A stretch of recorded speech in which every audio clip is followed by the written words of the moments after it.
السلام علیکم ناظرین۔ ڈاکٹر اسرار احمد مرحوم ایک عالم دین، محقق، فلاسفر، مفسر قرآن، مصنف، مقرر اور تنظیم اسلامی کے بانی تھے۔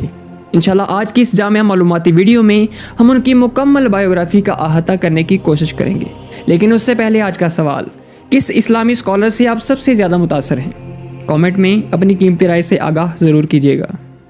ڈاکٹر اسرار احمد 26 اپریل 1932 کو بھارت کی ایک ریاست ہریانہ کے ضلع حصار میں ایک راجپوت فیملی میں پیدا ہوئے۔ آپ کے والد ایک سرکاری ملازم تھے۔ آپ 5ویں جماعت کے طالب علم تھے جب آپ نے علامہ اقبال کی کتاب بانگ درا کا مطالعہ کیا اور قرآن کی محبت دل میں رچ بس گئی۔ میٹرک کے امتحان کے بعد فراغت کے دنوں میں سید ابوالعلا مودودی کی تفسیر قرآن، تفہیم القرآن کا مطالعہ کرنے کا شرف حاصل ہوا اور آپ نے ہائی اسکول کے دور میں ہی مولانا ابوالکلام آزاد اور سید ابوالعلا مودودی کی تصانیف کا مطالعہ کرنا شروع کر دیا۔ قیام پاکستان کے بعد ان کا خاندان وہاں سے ہجرت کر کے پاکستان کے صوبہ پنجاب کا شہر ساہیوال منتقل ہو گیا۔ آپ نے FSc کا امتحان گورنمنٹ کالج لاہور سے امتیازی نمبروں کے ساتھ پاس کیا اور پھر 1954 میں کنگ ایڈورڈ میڈیکل کالج سے MBBS کی ڈگری حاصل کی۔ MBBS کرنے کے بعد انہوں نے کراچی یونیورسٹی سے MA کا امتحان پاس کیا اور 1971 تک میڈیکل پریکٹس کرتے رہے۔ آپ کا کہنا ہے کہ ہر شخص یہ چاہتا ہے کہ وہ بہتر سے بہتر کیریئر کا انتخاب کرے، اور رسول اللہ صلی اللہ علیہ وآلہ وسلم کا فرمان ہے، تم میں سے بہتر شخص وہ ہے جو قرآن سیکھے اور دوسروں کو سکھائے۔ چنانچہ 1971 میں حج کے موقع پر آپ نے درس قرآن کا کیریئر بنانے کی ٹھان لی اور ڈاکٹری کے شعبے کو خیر بات کہہ دیا۔ آپ نے تحریک آزادی کے دوران مسلم اسٹوڈنٹس فیڈریشن کے لیے بھی کام کیا اور دوران تعلیم آپ اسلامی جمعیت طلباء کے سرگرم کارکن رہے اور ناظم اعلیٰ بھی مقرر ہوئے۔ تعلیمی سلسلے کے بعد آپ سید ابوالعلا مودودی کی تنظیم جماعت اسلامی میں شامل ہو گئے۔ پھر کچھ عرصہ جماعت اسلامی سے منسلک رہنے کے بعد انہوں نے جماعت کی انتخابی سیاست اور فکری اختلافات کی وجہ سے علیحدگی اختیار کر لی اور اسلامی تحقیق کا سلسلہ شروع کر دیا اور ساتھ درس قرآن بھی جاری رکھا۔ 1972 میں آپ نے انجمن خدام القرآن، 1975 میں تنظیم اسلامی، 1976 میں قرآن اکیڈمی لاہور اور 1991 میں تحریک خلافت کی بنیاد رکھی۔ وہ پاکستان میں خلافت کے نظام کے خواہاں تھے۔ وہ جدید نظام جمہوریت اور پاکستان میں رائج انتخابی نظام کے ایک بڑے ناقد تھے۔ 1978 میں ڈاکٹر اسرار احمد نے PTV پر درس قرآن کا پروگرام الکتاب شروع کیا، جو پاکستانی تاریخ کا سب سے زیادہ پسند کیا جانے والا مذہبی پروگرام ثابت ہوا، اور ان کا پروگرام الہدا پاکستان کے ہر گھر کی زینت بنا اور آپ کی تقاریر میں اقبال کا رنگ خصوصاً موجود ہوتا ہے، اور آپ نے قرآن کو اوڑھنا بچھونا بنا رکھا تھا اور پوری زندگی آپ نے قرآن کریم کو وظیفہ حیات بنائے رکھا۔ ڈاکٹر اسرار احمد محمد حسن دیوبندی، شبیر احمد عثمانی، سید ابوالعلا مودودی، ابوالکلام آزاد، حمید الدین فراہی، امین احسن اصلاحی، ڈاکٹر محمد اقبال اور محمد رفیع الدین صاحب سے متاثر تھے، اور انہوں نے وحید الدین خان، نعیم صدیقی، جاوید احمد غامدی اور سید ابوالعلا مودودی کے ساتھ کام بھی کیا، اور 18ویں صدی کے مسلم رہنما شاہ ولی اللہ دہلوی سے بھی انہوں نے گہرا اثر قبول کیا۔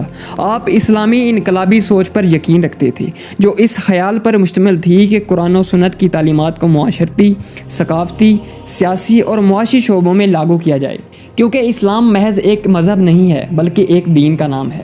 اس نظریے کو عملی جامہ پہنانے کی پہلی کوشش ابوالکلام آزاد نے اپنی قلیل المدتی جماعت حزب اللہ کے ذریعے کی تھی، اور پھر سید ابوالعلا مودودی کی جماعت اسلامی نے۔ جب جماعت اسلامی کا اثر و رسوخ بڑھ گیا اور یہ انتخابی عمل میں داخل ہوئی تو آپ نے 1956 میں پارٹی سے استعفیٰ دے دیا۔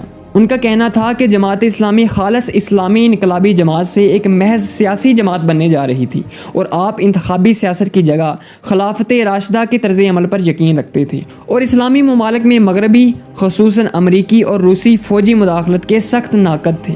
1981 میں آپ جنرل ضیاء الحق کی مجلس شورا کے رکن بھی رہے۔ آپ کی خدمات کے سلسلے میں حکومت پاکستان نے آپ کو اسی سال ستارے امتیاز سے بھی نوازا۔ تنظیم اسلامی کی تشکیل کے بعد آپ نے اپنی تمام تر توانائیاں تحقیق و اشاعت اسلام کے لیے وقف کر دی تھیں۔ آپ نے 100 سے زائد کتب تحریر کی، جن میں سے کئی کتب کا دنیا کی دوسری زبانوں میں بھی ترجمہ ہو چکا ہے۔ آپ نے قرآن پاک کی تفسیر اور سیرت نبوی صلی اللہ علیہ وسلم پر کئی جامعہ کتابیں تصنیف کی۔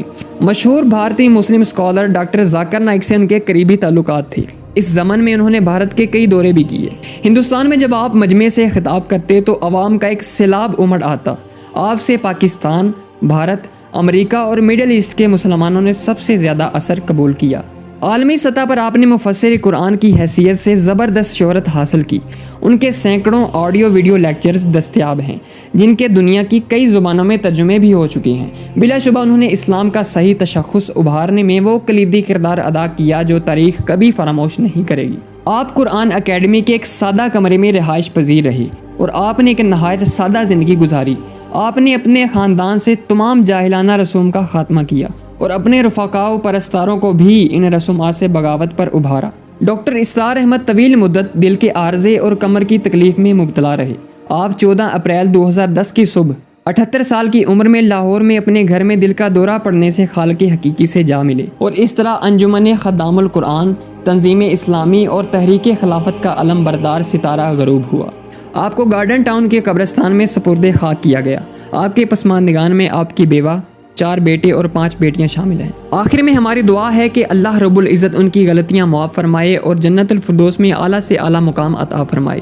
ناظرین، آپ کو ہماری یہ ویڈیو کیسی لگی؟ کامنٹس میں اپنی قیمتی رائے سے آگاہ ضرور کیجیے گا، اور اگر آپ ہماری اس ویڈیو میں کوئی کمی بیشی یا غلطی دیکھیں تو کامنٹس میں آپ ہماری تصحیح بھی ضرور کیجیے گا۔ مزید اچھی ویڈیوز کے لیے چینل کو سبسکرائب کر دیجیے اور ویڈیو کو لائک کر دیجیے۔ جزاک اللہ۔